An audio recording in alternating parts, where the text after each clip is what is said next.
Greetings again, everyone. Lily, you're here! I got the ceremonial sword from the chief. It has a certain power that's needed in situations like this. You haven't forgotten what we're doing today, right? Of course not! We're gonna wake Leela up, and then ask him just what the heck he was playing at. And I've prepared the rest of the tools for the ceremony per Granny's instructions. We've dotted all our I's and crossed all our T's, so today should go off without a hitch. Good work, kiddo. Then without further ado, let's get started.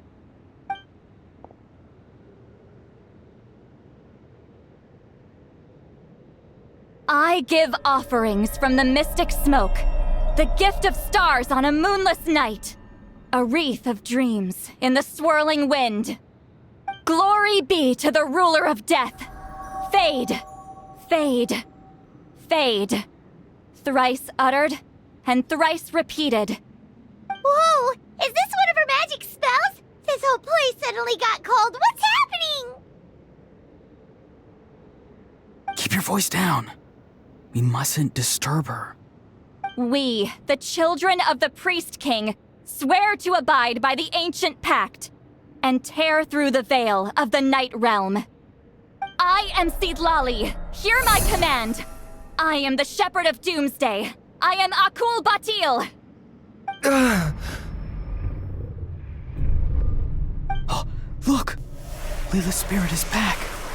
It's coming towards his body. I shall pierce the cloak of night with flintstone and banish all souls that do not belong to the land of the dead. Leela, obey my command and return to the land where the sun shines. Return to your own path. Did it work? Huh? Where am I, and who are you?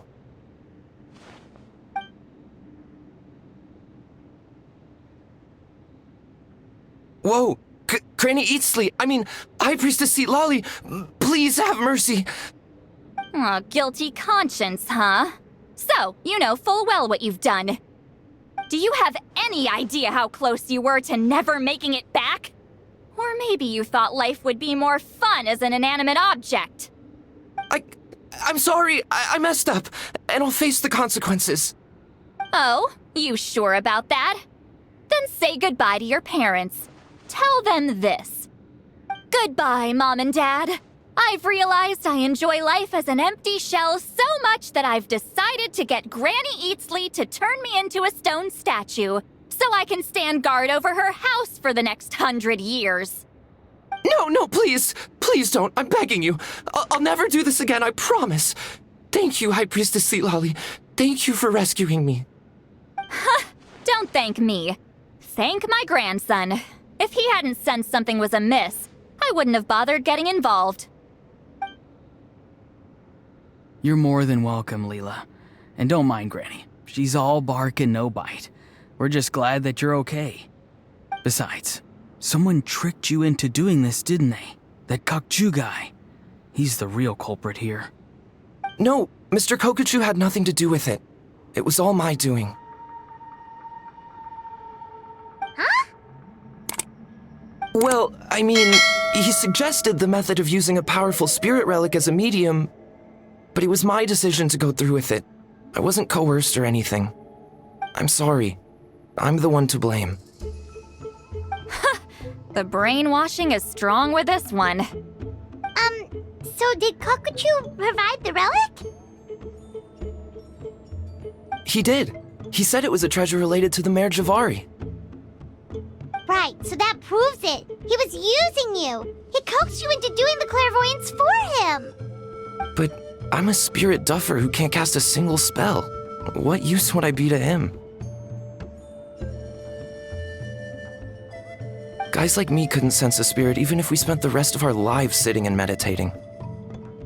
But Mr. Kokachu said that if I brute force the spell and immerse myself in a spiritually rich substance, I might be able to catch a glimpse of one.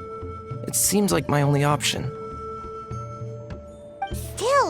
forcing a spell when you're a spirit duffer is like forcing yourself to run a marathon without any legs. If it wasn't for Citlali, you'd have been lost forever. I know, I'm sorry. It's just... everyone in this tribe is so amazingly talented, and then there's me. I just didn't want to be the odd one out anymore. I totally understand how you feel, Leela. Some seeds effortlessly grow into beautiful cabbages, while others struggle with all their might and never even sprout. Who knows why this is the way things are? Maybe that's just life. Life is full of things we can't change. I know saying this doesn't change anything either, but I hope it makes you feel a little better. Let's pause this discussion for now. We need to get you to Matla's for a checkup.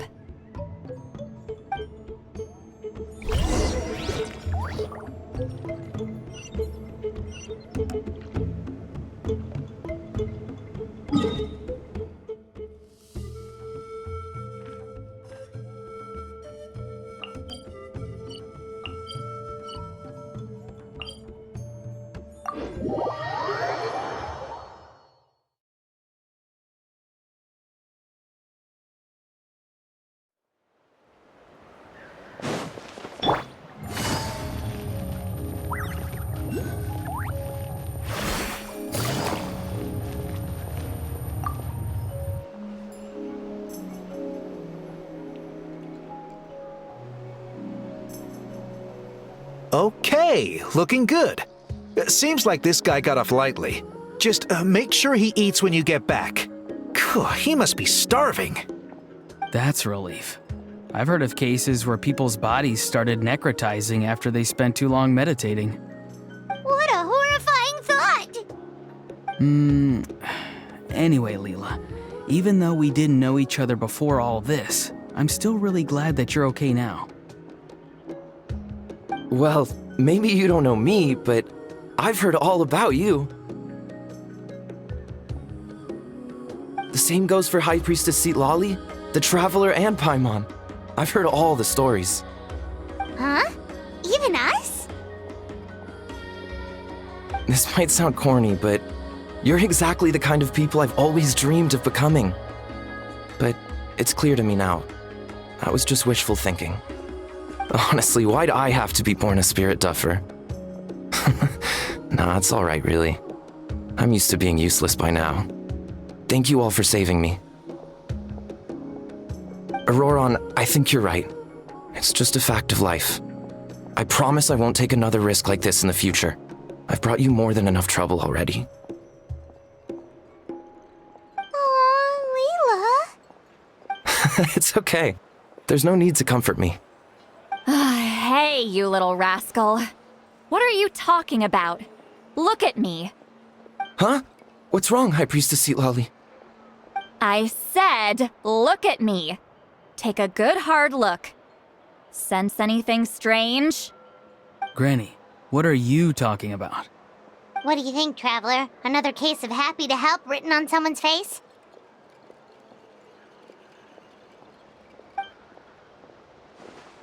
Hold on. I think... either my mind's playing tricks on me, or her entire body is an illusion. No, it must just be my imagination. I wouldn't be able to see through something like that. Wait, I know this trick. It's the same one I used a while back. Granny snuck away from right under our noses. You see? You can perceive some spiritual abnormalities now. Congratulations. Really? But where are you going, Granny? Where do you think? I'm going fishing, you dummy. Someone triggered the trap I set in the cave. Looks like our friend Kokochu took the bait. What? Sorry, can't talk now. You'll find me in the cave.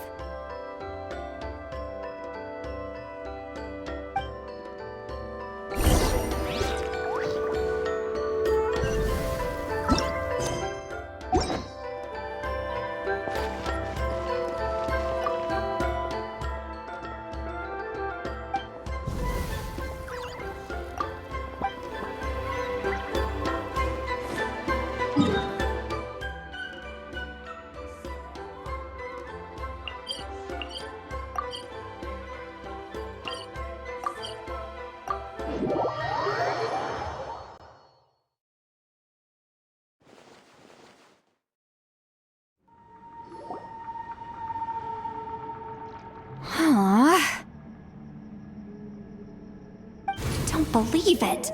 He got away. Oh, this is terrible. Why'd I have to go and act so cocky about it? I'm gonna look like such a fool. This Kokochu must be a real escape artist or something. But I can't tell them that. I'll have to think of something else. Say, Lolly, did you get him?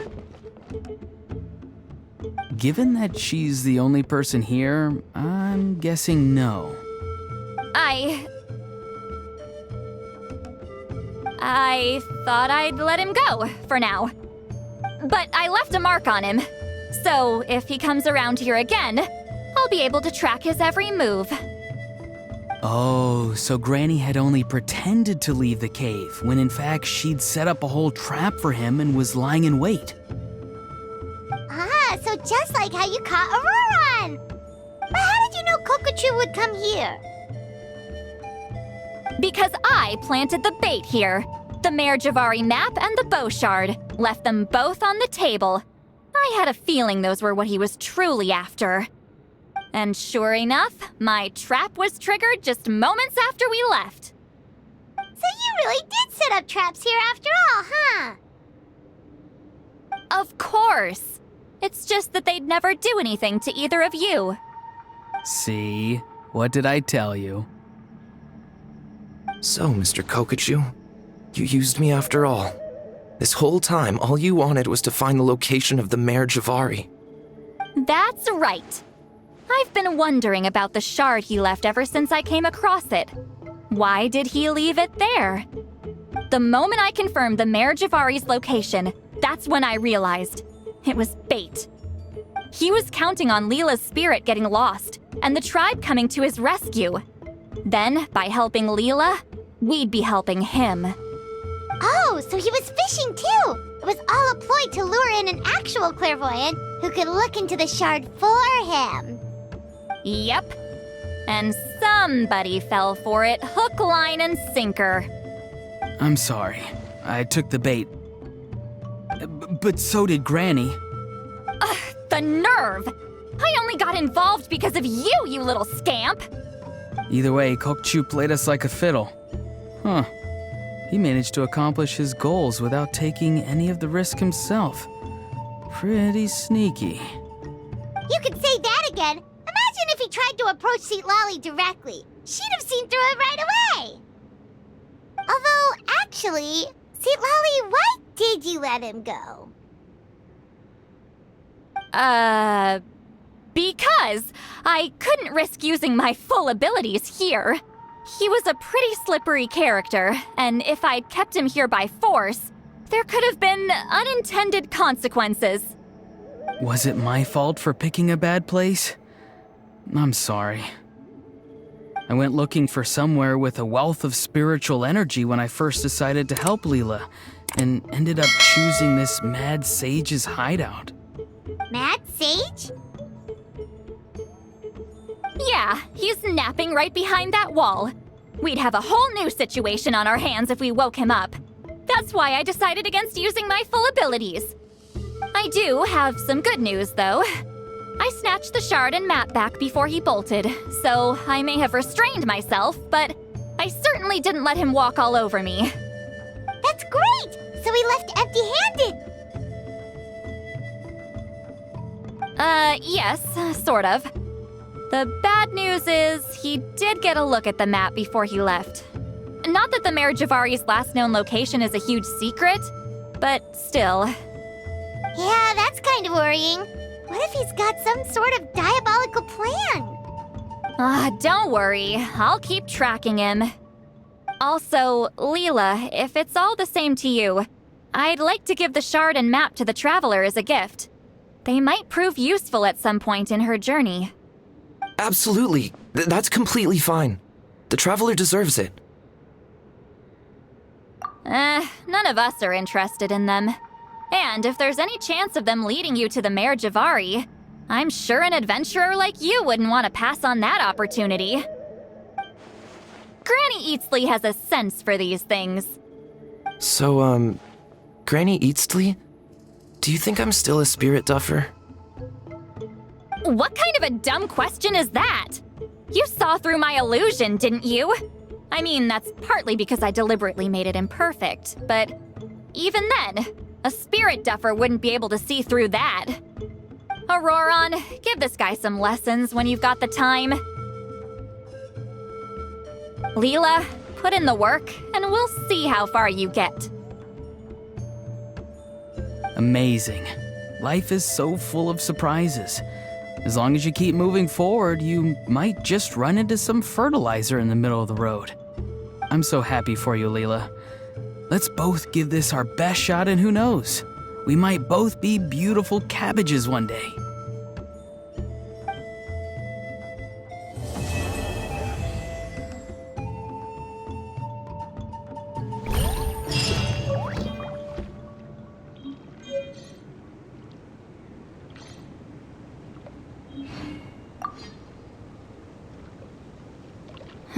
You all right? I have to return the ceremonial sword to the chief shortly, but I'll leave everything else in the camp as is for now. Feel free to make use of it. Huh? Huh?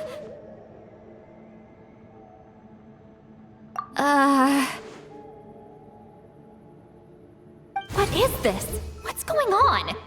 How did she know I like those books? Has she been trying to find out what I'm into? No, that's ridiculous. Don't be silly. I bet Auroron sold me out. The little scamp. Still, she remembered. That's gotta mean something, right? Why make a note of some mundane detail like that? Focus. She asked me a question. How do I respond? Sure, why not? I should have some time later. I'll let you know.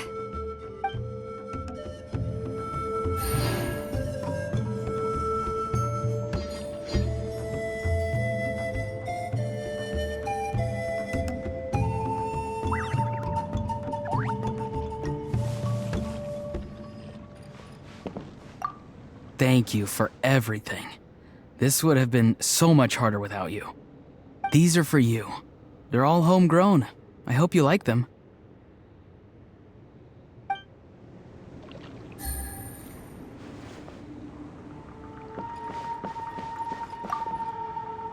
I'm gonna apply myself hard and learn everything I can from Auroron.